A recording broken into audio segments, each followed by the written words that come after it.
Hey guys, it's Brianna and welcome back to my YouTube channel. In today's episode of BriTV, I'm just going to be telling you guys 10 things that they don't tell you about college. Like usually in college advice videos, they tell you this, that, and the third, but I'm here to spill the actual tea on 10 things that you should know before going into college that they don't actually tell you or they're not commonly talked about enough. So if you like the video, make sure that you leave a thumbs up, make sure you click the subscribe button, and that you also click the notification bell so that you can be notified every time I post a new video. So without further ado, let's just jump right into the video. Obviously, if you can't tell, I go to LSU. And this video is not specifically to LSU. I've been to 2 colleges actually. This is just college in general. So yeah, without further ado, let's just jump right into it. All right, advice number 1 is that friends come and go in college. The people that you meet when you first get here are not, some of them might stick around, but that whole squad that you meet the first week of welcome week is not going to be your for real gang the rest of college. Friendships, you don't have to fall out with people, but it's just people start getting involved in different activities, this, that, and the third, and things just you just part ways from those people. So friendships come and go, and be okay with that, and just know that going into college, and don't overly attach yourself to any people, vibe alone, vibe with yourself. Obviously be outgoing and make friends, but just know that it's pretty normal for friendships to come and go, and there's no bad blood between anybody that ends up going. Just know that people just choose different paths in life and stuff, people just part ways. It's pretty normal, and it happens to a lot of people, so you might experience that in college. Tip number 2 is don't overly stress about your grades. School is very important, and your grades are also very important, especially if you're looking to go to law school, grad school, medical school, any type of graduate degree program. However, you don't want to be losing sleep. You don't want to be compromising your health, and you definitely don't want to be beating yourself up on a consistent basis over your grades. Make the most of your time during the work day and the work week. Get your schoolwork done, do your homework, study, communicate with your professor, make sure you know what's going on in your classes, and you'll do fine on the test. You don't have to pull all-nighters and study for hours and hours and hours just to do well on a test. If you just go to class, do the assignments, attend SI sessions, tutoring, any outside academic resources help, then you honestly should be fine. If you were smart enough to get into college, you're definitely smart enough to handle the course load without literally dying and compromising your social life, health, friends, all of that. You can definitely do it if you just manage your time. I feel like managing your time is the number 1 most important thing in college, and if you can't manage your time, you will not be successful in anything that you do, and that's just a fact. Tip number 3 is food. I feel is always on your mind, or you're always when am I going to eat? What am I about to eat? What am I going to cook? Where am I going to get food from? It's just constantly on your mind. If you have a meal plan, you're set. I mean, kinda if you like the dining hall food, but if you don't, either have your pockets ready to spend money, or you need to go ahead and cop you an air fryer and start learning how to cook. Because in high school, you can come home from school and your parents already have food for you ready, blah, blah, blah. But in college, you come home from class and you're you gotta make something shake. You have to cook something, you have to prepare something, or you can go to the Union or just go to a fast food place nearby and buy something. But food is always going to be in your mind, and you're always gonna be thinking about, well, dang, what am I gonna eat? I don't know, maybe that's a part of adulting. It's just having to feed yourself, which is so annoying. I really wish I could just hire a chef to cook for me, and then I come back and I have all my meals ready. Because that dining hall food is not good, and then cooking, it just takes a lot of time.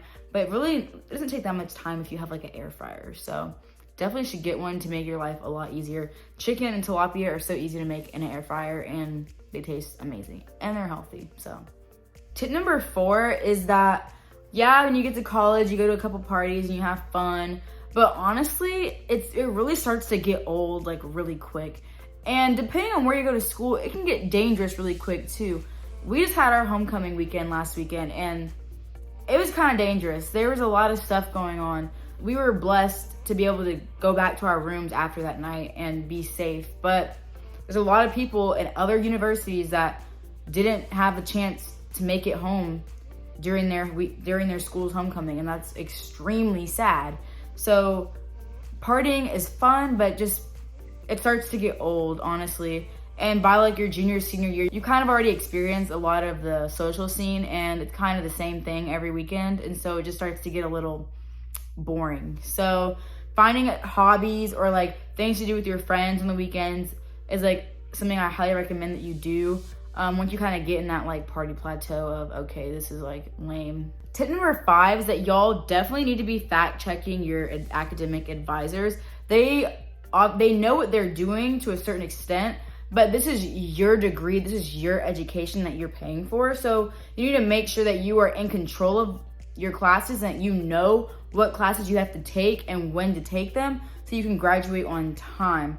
Academic advisors are advising thousands of students, so it's easy for them to make mistakes. So it's definitely in your best interest to fact check the things that they are telling you and verifying it by doing your own research and looking at your degree audit and making sure that you know what you need to be taking so that you can graduate on time. But yeah, you definitely don't want to be struggling, watching all your friends graduate, and you're like, dang, I'm still here. Like, you definitely need to be on top of your academics and on top of your advisors and just fact checking them, not to their faces, like telling them, hey, that's wrong, but like whenever you have your advising appointment, you go back and you look at your class schedule and the classes that you're supposed to be taking for your degree and your major and making sure that it aligns. Tip number 6 is that it is okay to ask questions. Don't be afraid to ask questions or to ask for help. That's what they're there for. They're supposed to be resources.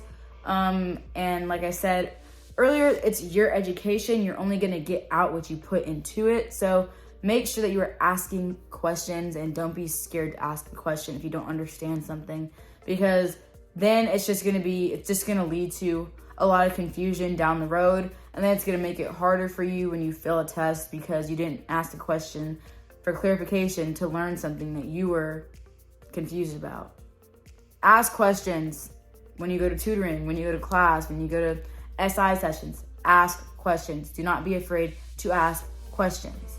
Tip number 7 is to prioritize your health. Make sure that you're sticking to a workout routine, that you're eating clean. You don't have to go on a diet, eat clean all the time, but just make sure that you're taking care of yourself. If you don't take care of you, nobody else will, and that's just a fact. So prioritize your health and make sure that you are eating healthy and that you are exercising and that you have a routine that you follow. Because without your health, you cannot think properly. You can't walk to class if you don't have healthy legs. You can't think properly and do good on a test if you're not putting the fuel and nutrition in your body to allow yourself to function, you know? And you're honestly, you can't do anything if you don't have your health. So take care of yourselves and stop with all the nicotine and the vaping and all that jazz. Tip number 8 is you really don't need to buy textbooks and have it there with you the first day of class. Go to the class first before you get the textbook and try to see if you actually need the textbook before you pay money for it.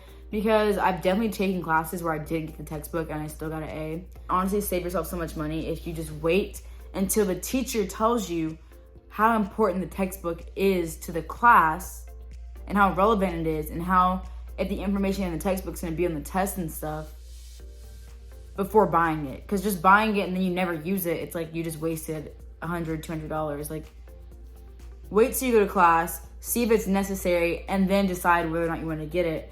And you can also find a lot of free e-textbooks online. And TikTok shows you different ways on how to download free textbooks and stuff. So just do your research, but they're not 100% necessary every time. And that also depends on your major and the class that you're taking. Because obviously if you're a medical student taking organic chemistry, yeah, your textbook's your best friend. You're definitely gonna need to buy a textbook. But if you're taking a communication class where you don't really have tests and you don't really need the textbook to do the assignments, then why pay when you don't really need it, you know? Work smarter, not harder. Tip number 9, and this is honestly my opinion, but college is definitely a fun time, but it should not be the best 4 years of your life. People that are high school and college, the best 4 years of your life, if that's the peak of your life, then you're doing something wrong, honestly, because once you graduate college, you know, you should be making your money, getting married, children, like living your best life. And life is hard after college, even though I haven't experienced life after college. Like, I see a lot of like the post graduating college TikToks where they talk about how like tough it is, but college should definitely be a fun time and a good time, but it should not be the best 4 years of your life. I feel like there's so much life to live, and college should be something that you look back and that you enjoyed. But if that's like the pinnacle of your life, you're not doing life right at all. And last but not least, it is okay to isolate yourself sometimes if you need to get your work done. Studying with your friends is cute and everything, but like if you're not actually being productive, then stop doing it. It is okay to study by yourself, or study like in an environment where you feel like you're getting like the most out of your time. So just know it's okay to isolate yourself, get your work done, and then go hang out with your friends. Like, you don't have to be around your friends 24/7 in college. So yeah. Thank you guys so much for watching this video, and I hope that these 10 tips are helpful for all you incoming freshmen, high schoolers, people that are already in college, honestly, anyone that watches this video. So thank you guys so much, and I'll see you guys in the next video. Bye, guys.